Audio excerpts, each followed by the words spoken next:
Bueno, ahora vamos a definir el proceso paso a paso para la selección de un material aplicado en la ingeniería.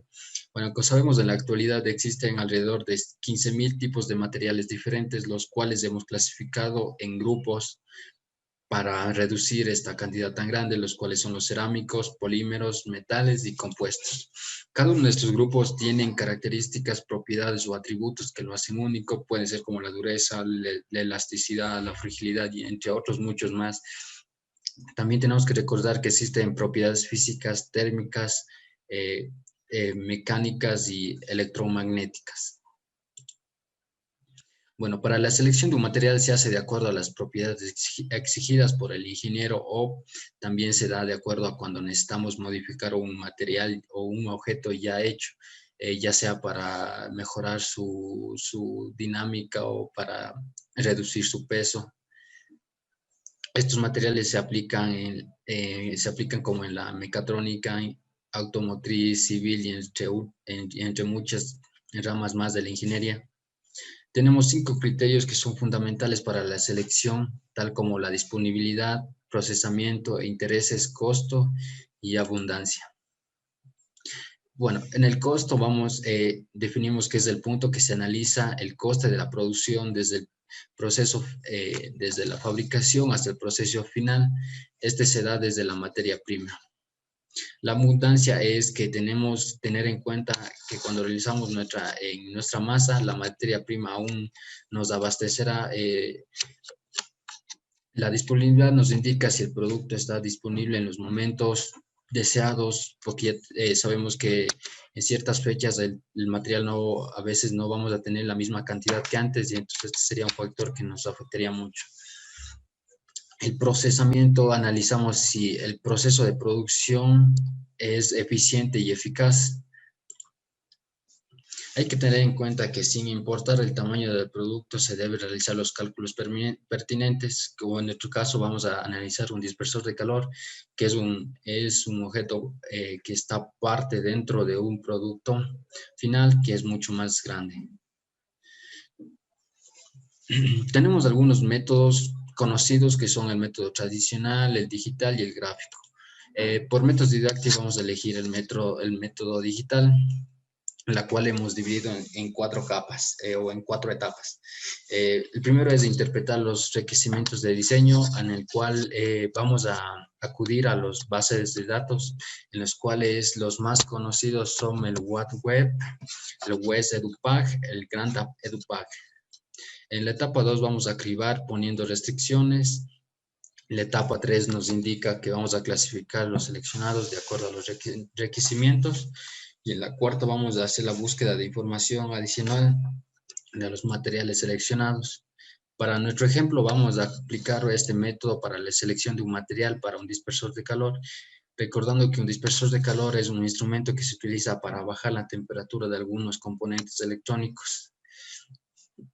El problema que nosotros hemos analizado es que un problema de los dispositivos electrónicos es que después de un rato de uso, podemos hablar de 2 o 3 horas, este comienza a sobrecalentarse. El problema va que cuando el calor llega a niveles críticos, afecta su funcionamiento, pero también si es que pasa desde el límite, el fallo puede ser irreparable, perdiendo nuestro dispositivo por completo. Bueno, en la etapa 1, como ya dijimos, nuestro material tiene la función de dispersar el calor que se concentra en un dispositivo. Este puede ser una computadora, un CPU u otro dispositivo electrónico. Bueno, el objetivo es que nuestro dispersor de calor no debe ser un conductor eléctrico y debemos maximizar su conductividad térmica. Todo esto con el objetivo para que se desempeñe mucho mejor. En la etapa número 2 vamos a descartar aquellos materiales que no cumplan con la función establecida. Recordemos que tiene que ser una buena conductividad térmica y no debe tener conductividad eléctrica. El ingeniero es el cual que tiene que analizar aquellas propiedades útiles en el caso. Recordamos que esas propiedades también pueden ser físicas, químicas, térmicas o electromagnéticas. En esta etapa también entra el tetraedro de la ciencia de materiales. Bueno, ahora vamos a definir de una lista grande de materiales posibles. Podemos descartar aquellos que conducen electricidad, ya que recordemos que una de las necesidades que no tenga esta propiedad podemos descartar como el latón, el aluminio, el hierro, el cobre, el bronce. En nuestra etapa 3 clasificaremos aquellos materiales que cumplan con el índice establecido, el cual es una expresión que relaciona dos o más propiedades de los materiales. En nuestro caso solo tenemos dos: conductividad térmica frente a la conductividad eléctrica. Este mapa, este diagrama de fase binario lo hemos conseguido desde la base de datos, en el cual en este cumplen los materiales que cumplen con las necesidades de nuestro objetivo están en el cuadrante derecho superior. Según este diagrama, los materiales que cumplen con los requisitos son estos de aquí.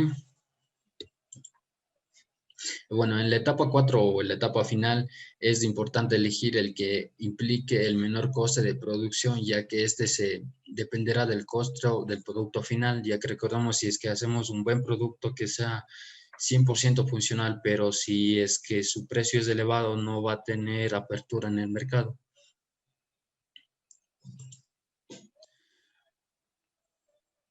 Bueno, aquí también podemos utilizar información adicional como el costo, disponibilidad, procesamiento y muchos más.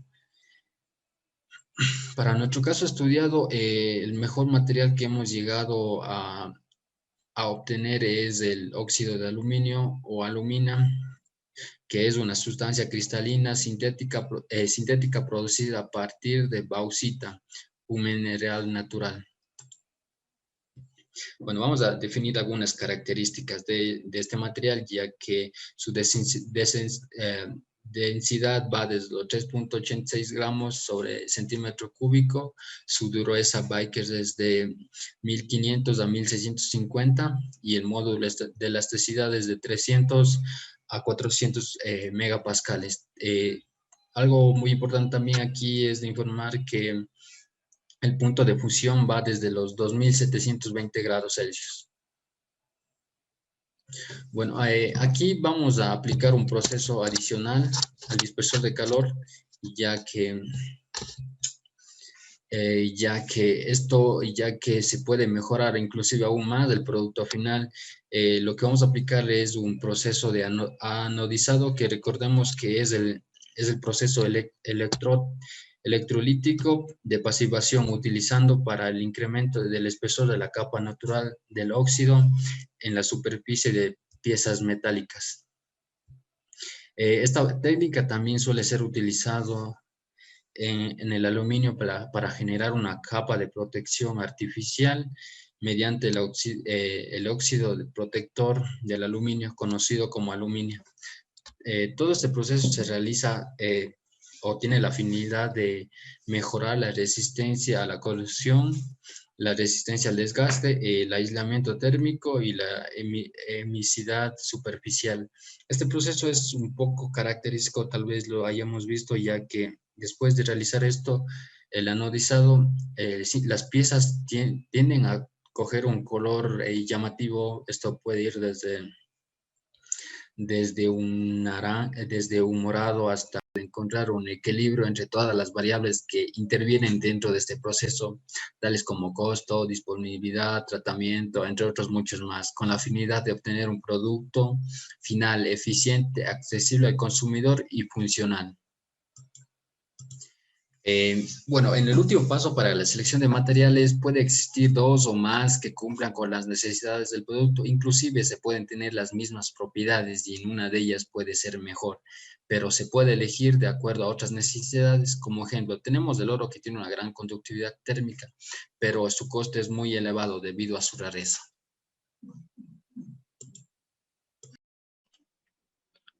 La finalidad del estudio del proceso para la selección de materiales aplicado en cuanto a la ingeniería. Una adecuada selección de materiales garantiza que un proceso sea correctamente diseñado y posteriormente con un correcto funcionamiento. La mayoría de avances tecnológicos que se han logrado se han apoyado netamente en el descubrimiento y o desarrollo de los materiales en cuanto a la ingeniería. La mayoría de métodos parten desde la disponibilidad de la gama de materiales en cuanto a si son caros, que si se encuentran en ciertos lugares donde se va a desarrollar, y también los cuales se analizan y se refinan mediante tres métodos, que son el tradicional, el gráfico y el escrito, que sus bases están en las datasheets o en las hojas de datos.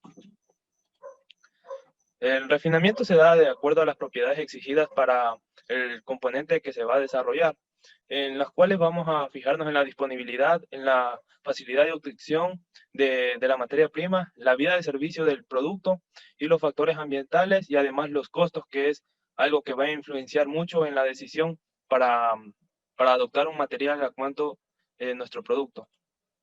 El conjunto de fases previas para la selección de un material se comprende de la siguiente forma, que va a ser la necesidad a la que nosotros vamos a cubrir: el diseño conceptual, el diseño de formulación, el diseño en detalle y manufactura y montaje por último punto.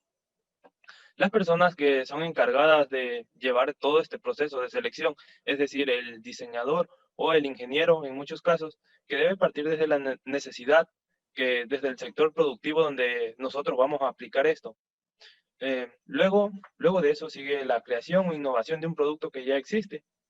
Y luego sigue la etapa conceptual en la cual se identifican las categorías de los materiales a usarse.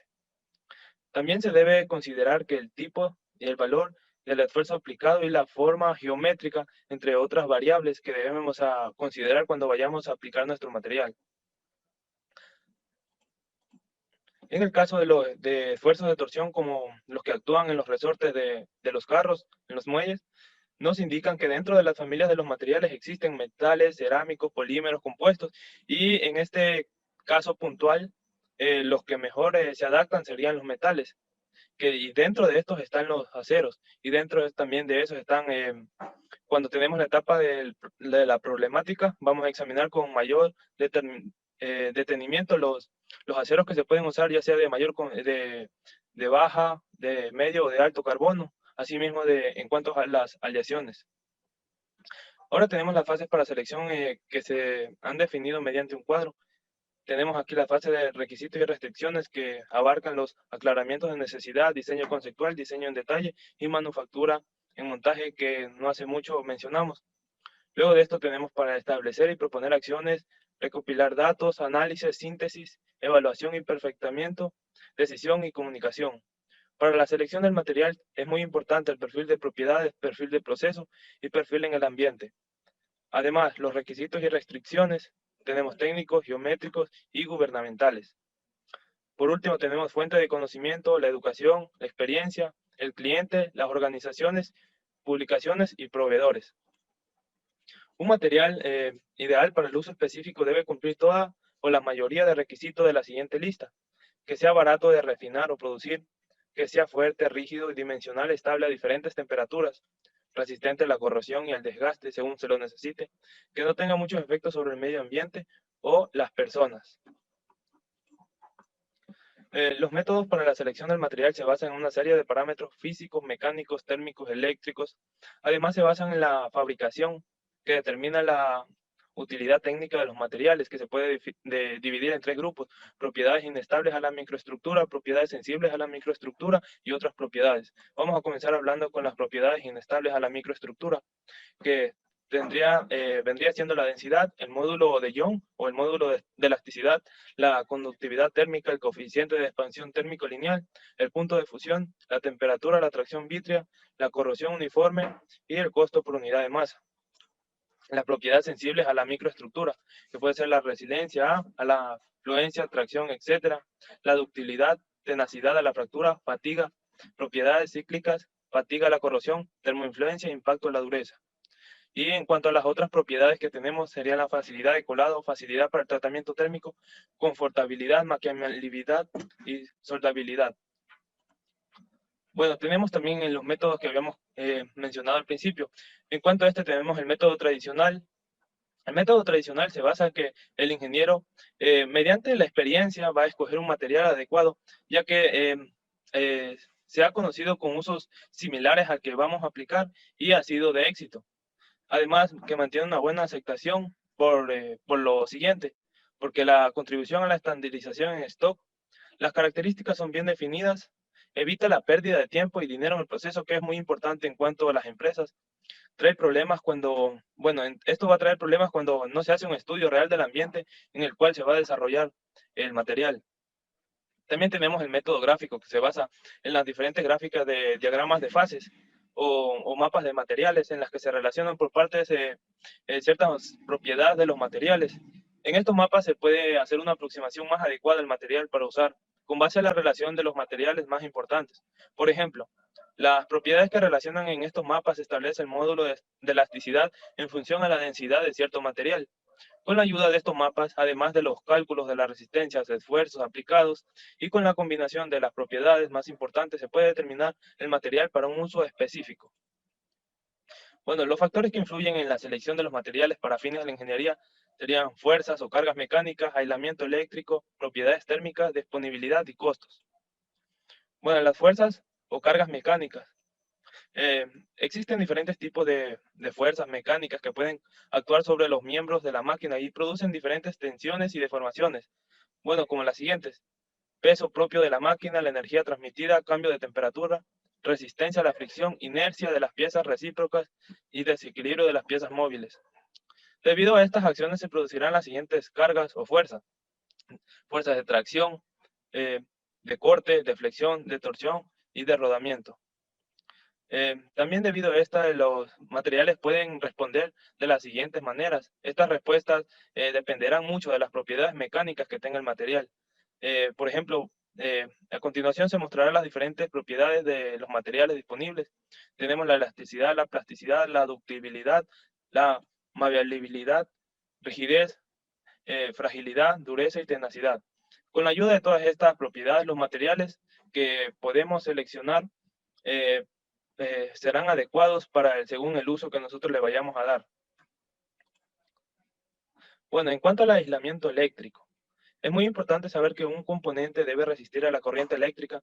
Entre los componentes acoplados no es necesario aislar la corriente, pero sí hay algunos materiales especiales disponibles para resistir la corriente eléctrica.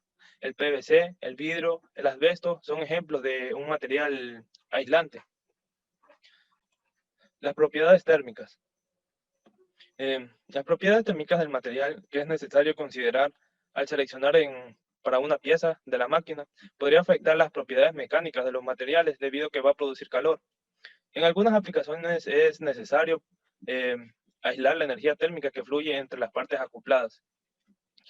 Y en cuanto a la disponibilidad y costos, este es el factor más importante, el cual es la disponibilidad del recurso material, ya que desde el punto de vista económico el material debería estar fácilmente disponible en la naturaleza.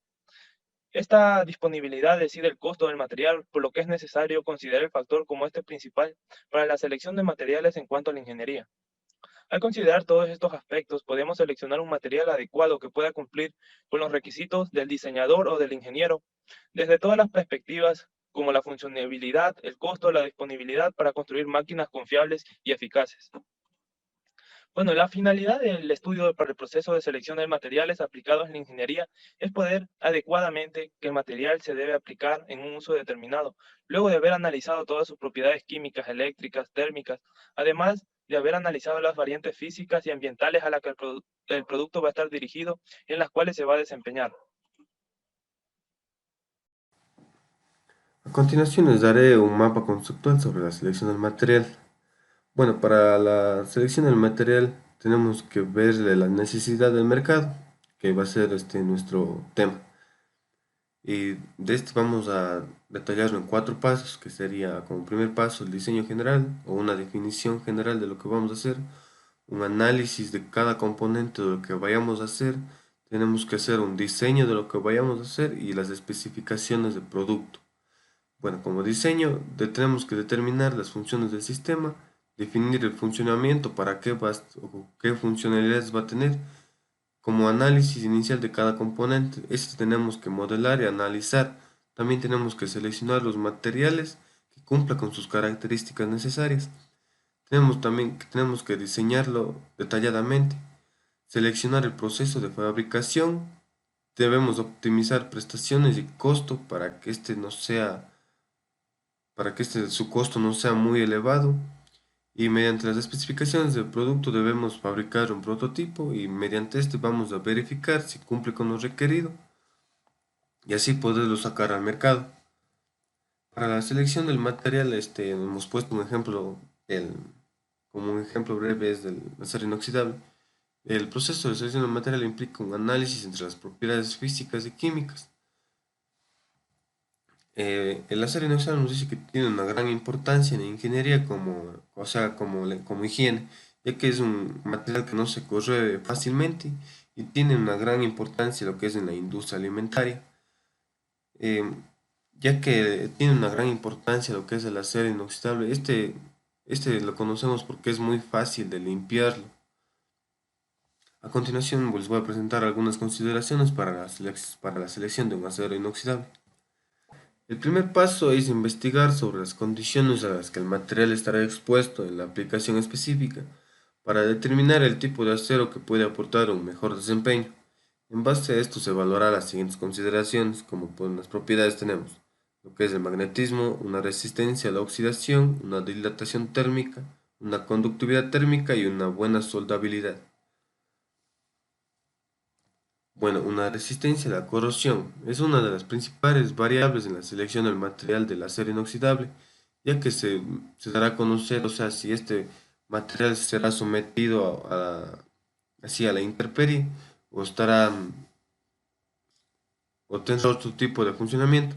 Si el material estará así a la intemperie, se necesita entonces que su resistencia a la corrosión sea muy elevada. Entre un candidato tenemos al acero inoxidable 304 y el 316, que nos ofrecen unos distintos grados de resistencia únicos a la corrosión. También tenemos lo que son sus propiedades mecánicas. La resistencia mecánica a bajas y altas temperaturas es muy importante, ya que la combinación de resistencia a la corrosión y mecánica es base para la selección del acero. Tenemos lo que es una resistencia de atracción y un límite de fluencia. También tenemos lo que es el alargamiento, su reducción de área, su maquinabilidad y su dureza. Tenemos que una resistencia de atracción que está medida en megapascales, tenemos de 481 a 510 megapascales. Tenemos un límite de fluencia que es de 176 a 206 megapascales. Tenemos un alargamiento del 40%, una reducción del 50% de área, una maquinabilidad que sería el 45% y una dureza del 92%. Características finales del producto. Fabricación del producto incluyendo los procesos a los que serán sometidos el material. Bueno, una vez ya obtenido nuestro producto, nuestro producto debe cumplir con las necesidades que nosotros vayamos a tener. Como ejemplo, tengo yo una llave, entonces una llave mecánica, entonces esta yo necesito que no se me rompa y tiene que cumplir con su necesidad y que también no se oxide fácilmente. Esas condiciones debería cumplir el producto. El costo total sería un análisis del costo del ciclo de vida es recomendable para evaluar los costos del material y aquellos relativos al mantenimiento, como puede ser el reemplazo, el vida y el servicio. Bueno, como costo total se definirá un costo del producto, un costo final como valga la redundancia, la disponibilidad y que es básico tomar en cuenta la disponibilidad del material, o sea que la materia prima debemos tenerlo que no sea agotable el material. Uso y mantenimiento. Es altamente recomendable que se entregue al usuario final de la aplicación un listado de recomendaciones para el cuidado y mantenimiento del material como valor agregado al usuario y este favorece a su cumplimiento y el desempeño del material. Bueno, como vemos aquí en la imagen tenemos lo que es una cocina una cocina y que está hecha principalmente de acero inoxidable, pero ya que nos diga que es de acero inoxidable tampoco lo vamos a dejar ahí, Entonces tenemos que darle nosotros un mantenimiento para que el material tenga un buen desempeño también. Conclusiones. Como se observa de los métodos descritos, la selección correcta de un material depende de una gran cantidad de factores, lo que hace que esta no sea una tarea sencilla, pero que se puede llegar a una buena aproximación. Mediante un breve análisis detallado de lo que vayamos a hacer, podemos seleccionar nosotros el material y así ofrecer un buen producto.